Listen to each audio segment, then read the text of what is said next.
지금 이 순간에도 스마트폰을 손에서 내려놓지 못하는 사람이 있습니다. 특별한 이유도 급한 연락도 없는데 화면을 켜고 스크롤을 반복합니다. 이 행동을 우리는 흔히 중독이나 습관이라고 부릅니다. 하지만 심리학은 전혀 다른 이야기를 합니다. 스마트폰에 집착하는 행동은 나약함의 문제가 아니라 이미 지쳐버린 마음이 보내는 구조 신호일 수 있다는 점입니다. 오늘 이 영상에서는 일상 속 아주 사소한 행동들이 어떻게 당신의 정신 상태와 인간관계를 그대로 드러내는지 심리학과 뇌과학을 통해 차분히 살펴보겠습니다. 먼저 스마트폰을 수시로 확인하는 이 행동 자체를 분석해야 합니다. 마음의 평온을 잃은 사람일수록 뇌는 끊임없이 새로운 자극을 찾아 불안을 잊으려 합니다. 이것은 통증을 잊기 위해 진통제에 의존하는 중독 메커니즘과 정확히 일치하는 구조입니다. 신경과학적으로 설명하자면 불안 상태의 뇌는 편도체가 과활성화되고 전두엽의 억제 기능이 약화됩니다. 이때 즉각적인 보상을 제공하는 스마트폰의 알림, 좋아요, 새로운 콘텐츠는 도파민 분비를 촉진시켜 일시적 안정감을 줍니다. 문제는 이 과정이 완전히 무의식적으로 굳어진다는 사실입니다. 잠깐의 안정을 위해 켠 화면이 오히려 도파민 보상 회로를 자극하고 집중력을 쪼개며 주의가 산만해질수록 다시 스마트폰을 찾는 악순환이 만들어집니다. 서울대 인지과학연구소가 진행한 실험에서 스마트폰을 30분 이상 사용한 직후 피험자들의 전두엽 활성도는 평균 37% 감소했고 감정 조절을 담당하는 편도체의 반응성은 오히려 2.4배 증가했습니다. 이때 사람은 쉬고 있다고 느끼지만 뇌는 전혀 쉬지 못하는 상태에 놓입니다. 시간 감각이 흐려지고 감정의 기복이 커지며 해야 할 일을 미루는 자신을 보며 자책하고 다시 그 불편한 감정을 피하려고 화면으로 도망치는 패턴이 반복됩니다. 이것은 의지의 문제가 아니라 뇌 구조의 문제입니다. 스마트폰은 당신을 나약하게 만든 원인이 아니라 이미 지친 마음이 선택한 가장 빠르고 손쉬운 피난처였던 셈입니다. 흥미로운 점은 사용 시간을 강제로 줄이려는 시도보다 왜 손이 가는지를 이해하는 순간 변화가 시작된다는 사실입니다. 하버드 의과대학 정신건강의학과 연구팀은 스마트폰 의존도가 높은 317명을 두 그룹으로 나눠 실험을 진행했습니다. 첫 번째 그룹에게는 단순히 사용 시간을 제한하도록 했고 두 번째 그룹에게는 사용하려는 순간마다 자신의 감정 상태를 기록하게 했습니다. 8주 후 첫 번째 그룹의 사용 시간은 평균 12% 감소에 그쳤지만 두 번째 그룹은 41% 감소했습니다. 자신의 불안을 인식하고 받아들이는 과정 자체가 뇌의 방어 기제를 약화시킨 것입니다. 외부 자극에 계속 반응하는 삶은 스스로를 붙잡을 틈을 주지 않습니다. 하루 종일 스마트폰을 붙잡는 사람들의 공통점은 기술에 약해서가 아니라 쉬지 못하는 마음을 안고 살아간다는 데 있습니다.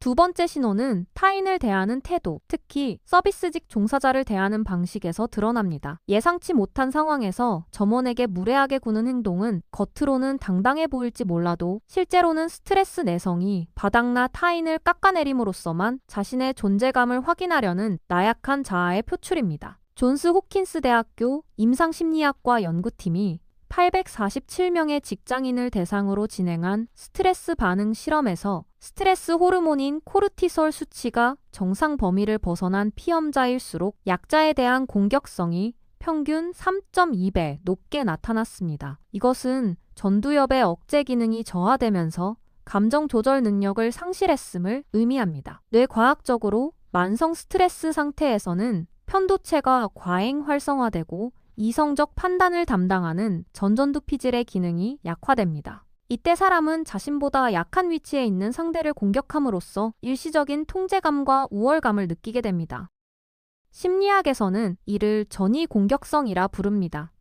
실제 스트레스 원인에게는 반응하지 못하고 안전한 대상에게 분노를 표출하는 방어 기제입니다. 회사에서 상사에게 받은 스트레스를 집에서 가족에게 풀거나 부부 갈등을 아이에게 화내는 방식으로 해소하는 것과 같은 메커니즘입니다. 카페 직원에게, 식당 종업원에게, 택배 기사에게 함부로 대하는 순간 그 사람의 내면에는 다른 곳에서 받은 상처와 억압된 분노가 가득 차 있습니다. 타인을 존중하는 태도는 내면의 안정감에서 비롯되며 반대로 약자에게 함부로 대하는 모습은 자신의 불안을 타인에게 전가하는 전형적인 투사 방어 기제입니다. 고대 그리스 철학자 플라톤은 이렇게 말했습니다. 모든 사람에게 친절하라. 당신이 만나는 모든 사람은 힘든 싸움을 하고 있다. 일상의 사소한 순간들이야말로 한 사람의 진짜 인격과 현재의 심리 상태를 증명하는 가장 정직한 시험대입니다. 세 번째 신호는 의외로 신발에서 발견됩니다. 캔자스 대학교 심리학과 오멜라스 교수팀은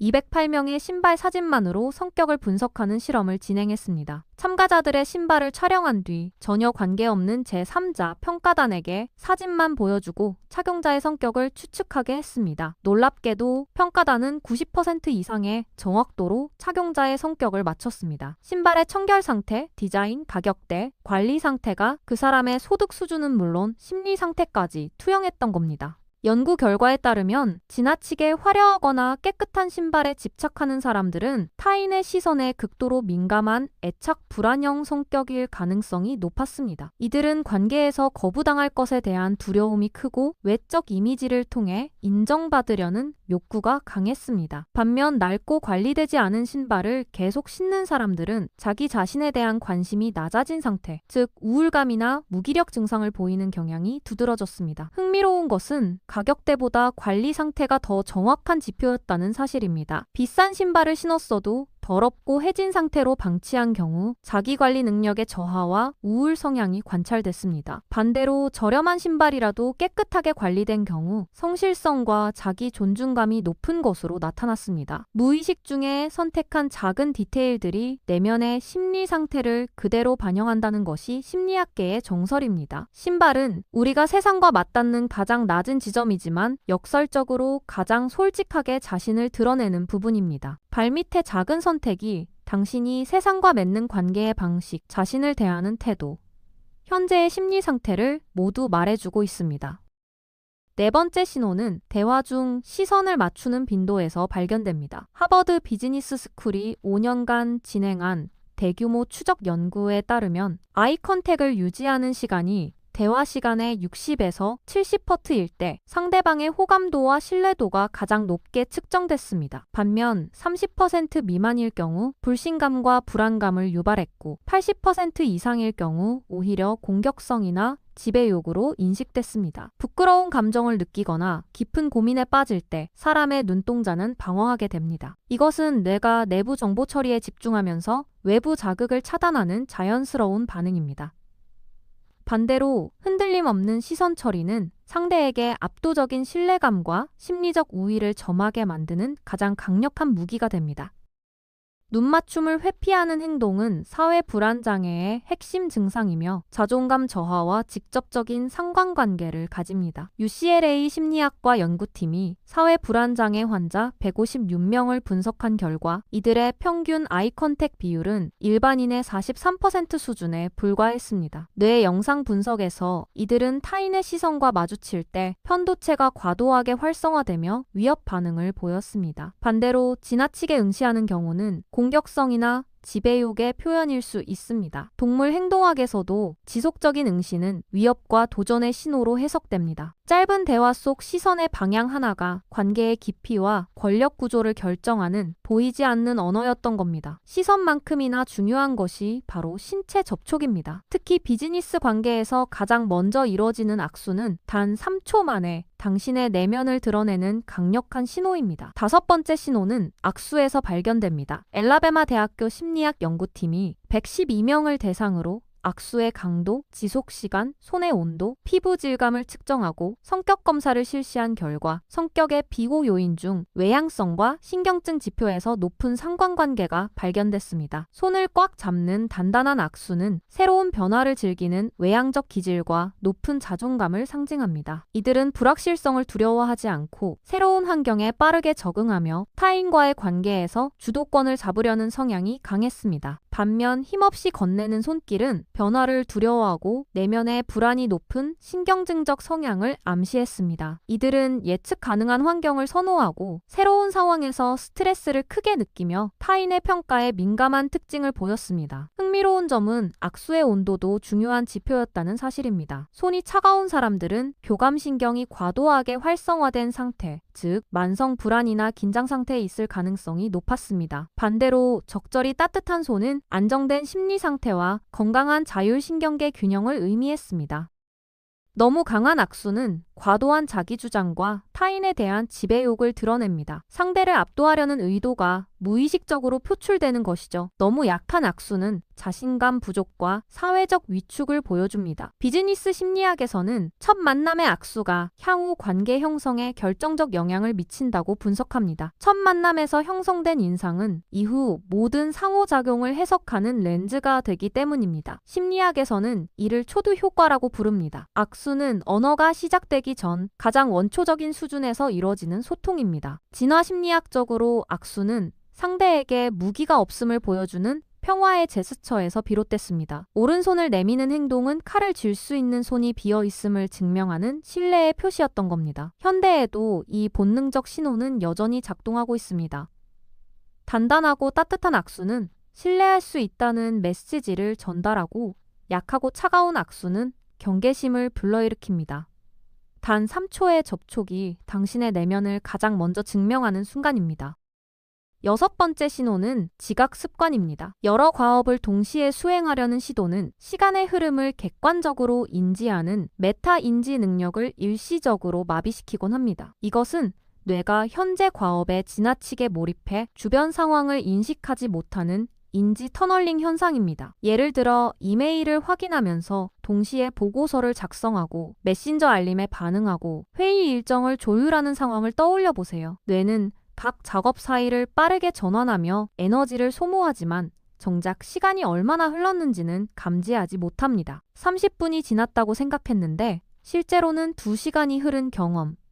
누구나 한 번쯤 경험해 보셨을 현상입니다. 신경과학 연구에 따르면 멀티태스킹을 할 때 시간 지각을 담당하는 뇌 영역의 활성도가 현저히 감소하며 작업 기억을 관리하는 전두엽의 효율성도 저하됩니다. 10분을 추정하라고 했을 때 멀티태스킹 상태에서는 실제보다 훨씬 짧게 인식하는 경향이 나타났습니다. 반복적인 지각은 게으름이 아니라 뇌의 정보 처리 용량이 한계에 도달했다는 과부하 경고 신호입니다. 외부 자극에 계속 반응하는 삶은 스스로를 붙잡을 틈을 주지 않습니다. 시간 감각이 흐려지고 감정의 기복도 커집니다. 아침에 일어나 출근 준비를 하면서도 스마트폰을 확인하고 출근길에도 SNS를 보고 업무 중에도 여러 탭을 오가며 일하는 패턴이 반복되면 뇌는 쉴 틈이 없습니다. 이런 상태가 지속되면 만성 피로, 집중력 저하, 기억력 감퇴로 이어집니다. 지각하는 사람을 게으르다고 비난하기 전에 그 사람의 뇌가 얼마나 많은 정보 과부하 상태에 놓여 있는지 이해할 필요가 있습니다. 시간을 지키지 못하는 것은 때로 그 사람이 얼마나 많은 일을 동시에 떠안고 있는지를 보여주는 역설적 증거이기도 합니다. 뇌가 보내는 이 경고 신호를 무시하고 계속 밀어붙이면 결국 번아웃으로 이어집니다. 7번째 신호는 사소한 이기심입니다. 자신의 이익만 챙기고 주변을 살피지 않는 태도는 지능의 문제가 아니라 공감 능력의 부재를 의미합니다. 타인의 몫을 고려하지 않는 사소한 선택들이 쌓여 장기적 관계에서 신뢰를 무너뜨리고 결국 고립된 삶으로 이어집니다. 회식 자리에서 반찬을 혼자 다 먹거나 공용 공간을 무분별하게 사용하거나 엘리베이터에서 먼저 내리는 사람을 배려하지 않는 작은 행동들, 이것들이 모두 공감 능력의 수준을 보여주는 지표입니다. 뇌과학적으로 공감은 거울 뉴런의 작동으로 설명됩니다. 타인의 행동을 보면 우리 뇌의 같은 영역이 활성화되며 그 사람의 감정을 간접적으로 체험하게 됩니다. 신경과학 연구에 따르면 이타적 행동을 많이 하는 사람들의 전측 대상 피질과 섬엽 피질 활성도가 높으며 이 영역들은 타인의 고통을 인식하고 공감하는 데 핵심적인 역할을 합니다. 문제는 만성 스트레스 상태에서는 이 시스템이 억제되며 타인의 감정을 읽는 능력 자체가 저하된다는 사실입니다. 극도로 지친 상태에서는 자기 자신을 돌보기도 벅차기 때문에 타인을 배려할 여유가 사라집니다. 이기적인 행동은 때로 그 사람이 얼마나 심리적으로 고갈돼 있는지를 보여주는 역설적 신호이기도 합니다. 장기 추적 연구들에 따르면 이타적 행동 빈도가 낮은 사람들은 사회적 고립도가 높고 우울증 발병률도 증가하며 전반적 삶의 만족도가 낮은 것으로 나타났습니다. 작은 배려의 부재가 쌓여 인생 전체의 인간관계를 황폐화시킨다는 사실을 깨닫는 순간 비로소 변화가 시작됩니다. 나눔은 손해가 아니라 관계를 지키는 가장 현명한 투자였던 겁니다. 공자는 이렇게 말했습니다. 자기가 서고자 하면 남을 세워주고 자기가 이루고자 하면 남을 이루게 하라. 2500년 전의 지혜가 현대 뇌과학으로 증명되고 있는 셈입니다. 8번째이자 마지막 신호. 이것은 가장 사소해 보이지만 가장 본질적인 진실을 담고 있습니다. 물을 마시는 짧은 순간의 시선 방향조차 당신의 가치관을 대변합니다. 컵 너머를 보는 사람은 타인을 쉽게 믿는 낙천주의자이며 컵 안을 응시하는 사람은 자기 성찰적인 완벽주의자일 확률이 높습니다. 심리학에서는 이를 미시 행동 패턴이라 부르며 하루 평균 2만 번 이상 반복되는 작은 선택들이 모여 성격을 형성하고 운명을 결정짓는다고 설명합니다. 걷는 속도, 문을 여는 방식, 음식을 먹는 순서, 대화 중 손의 위치, 이 모든 무의식적 행동들이 당신이 누구인지를 말해주고 있습니다. 행동심리학 연구들에 따르면 일상의 미시 행동 패턴이 장기적인 삶의 결과를 예측하는데 높은 정확도를 보였습니다. 작은 습관들이 쌓여 큰 결과를 만든다는 것은 단순한 격언이 아니라 과학적 사실입니다. 지금까지 살펴본 8가지 신호는 모두 하나의 큰 메시지로 귀결됩니다. 당신의 일상 속 작은 행동들이 지금 이 순간 당신의 심리 상태를, 관계의 질을, 미래의 방향을 결정하고 있다는 사실입니다. 스마트폰을 붙잡고 있는 사람은 불안 수준이 높고, 불안한 사람은 타인에게 무례해지기 쉬우며, 스트레스가 높은 사람은 자기 관리가 소홀해지고, 자존감이 낮은 사람은 시선을 회피하며, 내면이 불안한 사람은 약한 악수를 하고, 인지 과부하 상태에서는 시간 감각을 잃으며, 심리적으로 고갈된 사람은 이기적이 되고, 이 모든 패턴이 작은 습관으로 굳어집니다. 결국 이것은 하나의 연결된 그림입니다. 현대인의 정신 건강이 조용히 무너지고 있다는 명확한 증거입니다. 중요한 것은 이 신호들을 알아차리는 것만으로도 변화가 시작된다는 사실입니다. 자신의 행동을 관찰하고 그 이면의 감정을 이해하고 작은 습관 하나를 바꾸는 선택을 하는 것. 오늘 알려드린 8가지 신호를 통해 자신을 객관적으로 점검해 보시기 바랍니다. 혹시 주변에 유독 불안해 보이는 지인이 있다면 비난하기보다는 따뜻한 관심을 보여주세요. 그 사람은 지금 당신이 생각하는 것보다 훨씬 더 힘든 싸움을 하고 있을지 모릅니다. 작은 배려 하나가 누군가의 무너진 마음을 다시 일으켜 세울 수 있습니다. 당신의 작은 선택이 당신의 내일을 만듭니다. 우리가 겪는 감정과 관계의 변화는 때로는 설명하기 어렵지만 그 안에는 놓치지 말아야 할 신호들이 있습니다. 오늘 영상이 그 신호를 조금이라도 더 선명하게 느끼게 해주었다면 마음에 남은 한 문장이나 지나가듯 스친 생각을 댓글에 편하게 남겨주세요. 이곳이 서로의 경험을 가볍게 내려놓을 수 있는 따뜻한 쉼터가 되길 바랍니다. 그리고 이 영상에 따뜻한 위로가 필요해 보이는 소중한 분이 떠오른다면 조심스레 공유해주세요. 작은 나눔이 누군가에게 의외의 힘이 될 때가 있습니다. 내 마음을 지키는 이야기가 계속 필요하시다면 구독과 좋아요로 함께 해주세요. 가장 먼저 다음 영상을 받아보실 수 있습니다. 당신의 오늘 하루가 조금 더 단단하고 조금 더 편안해지길 바랍니다.